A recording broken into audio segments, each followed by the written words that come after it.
Hello guys, nandito naman tayo.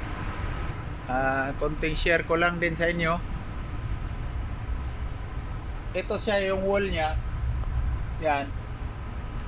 Sa Inter Island to siya, wala to. Mga ganito ba? Naka-isolate siya. Ah, sa international dito, mayroon yan.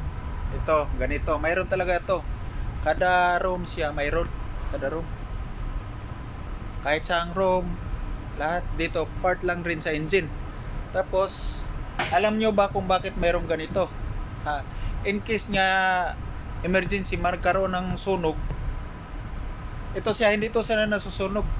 Ito yan siyang walling na ano na to.